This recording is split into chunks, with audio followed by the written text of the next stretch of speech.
All of these tribes were originally black tribes of the Yamasee. And as far as the Yamasee mixing with the African slaves, the Yamasee and African runaways had a few things in common. They were both of the same ethnic background, they were able to blend in with each other, and they both had hatred for the British.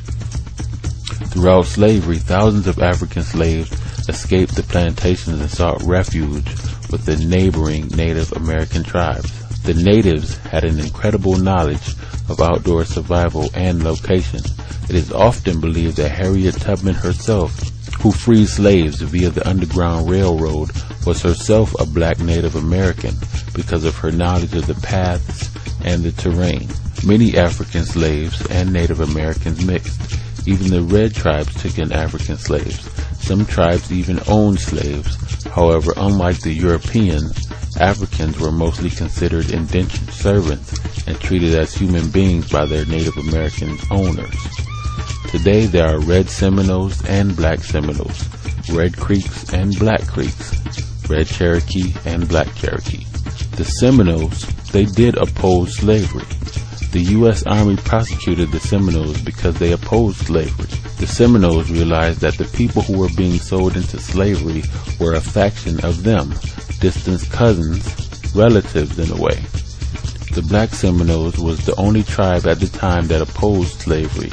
U.S. slaveholders tried to cause tension between red Seminoles and black Seminoles. Thus, a war erupted between the Seminoles and the U.S. slaveholders.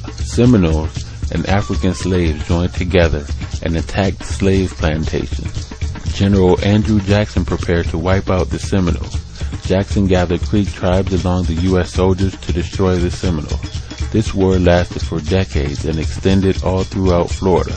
By 1826, wealthy Creeks who had also owned slaves were sent to persuade the Seminoles to join in on the slave trade. When the Seminoles once again refused, Seminoles were kidnapped and sold on the southern slave markets. The U.S. Army was also trying to push the red Seminoles out of Florida onto reserved Indian territory west of the Mississippi. The Army was faced with much opposition with the resistance of the Seminoles, who were guided by the red Seminole chief Osakala. The red Seminoles knew that the whites would not follow after them for their fear of alligators and snakes. The black Seminoles remained in Texas and moved into Oklahoma, Idaho, and mixed in with the Blackfeet, Comanche, the Kiowa, Apache, the Mandan, the Omaha, Osage, Pawnee, and Arikara, and their closest relatives, the Wichita.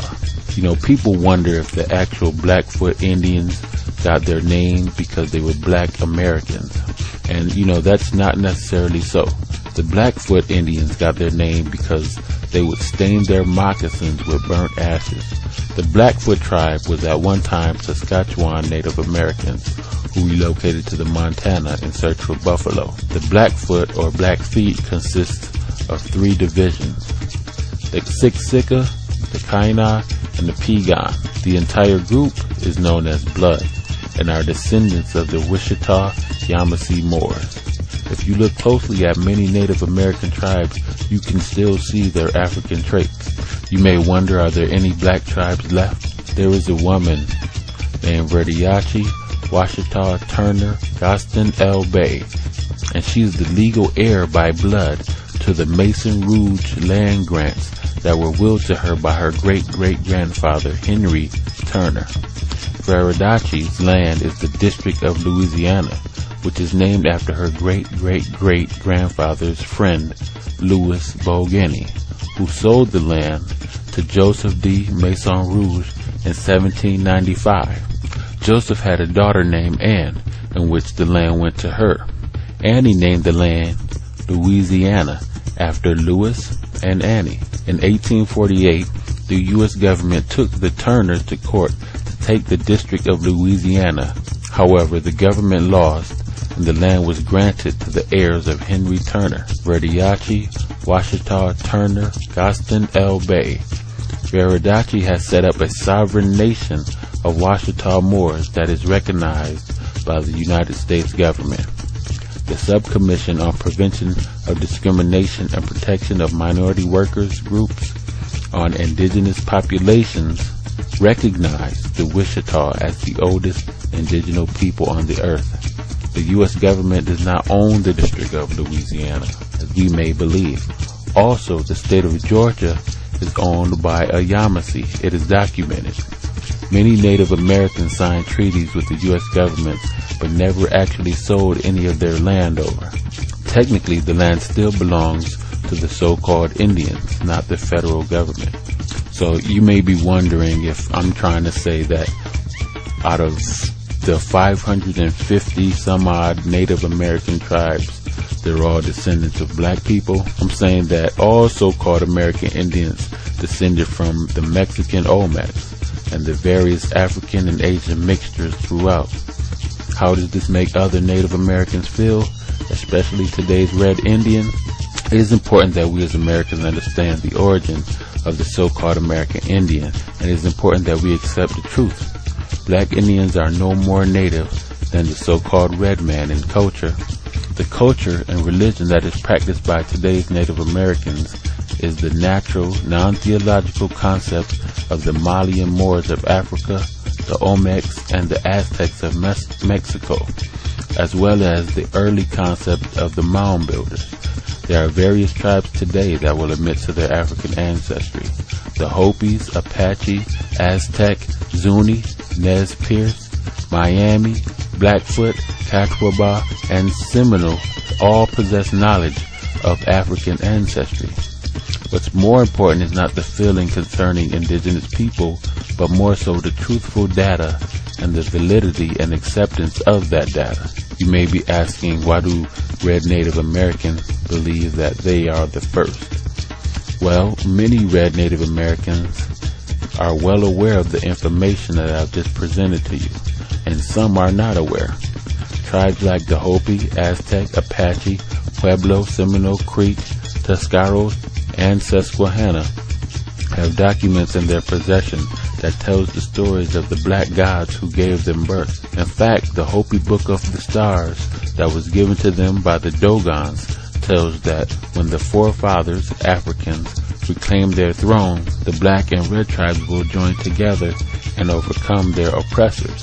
There is a similar parable in most Native American cultures that speaks of the white eagle who has captured the red eagle until the black eagle freed the red eagle. The white eagle retreated into the cave from which he came. Look up this story. It's an actual Native American culture. It is just as important for Native Americans to understand true history as it is for black Americans to understand true history.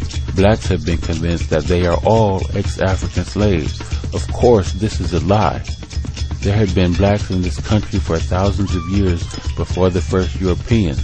There are millions of blacks in America today who, if they trace their family heritage back, will not find any African slavery in their family. Many blacks are children of the Yamasee, Seminole, Creek, Cherokee, Blackfoot, Shoshone, etc.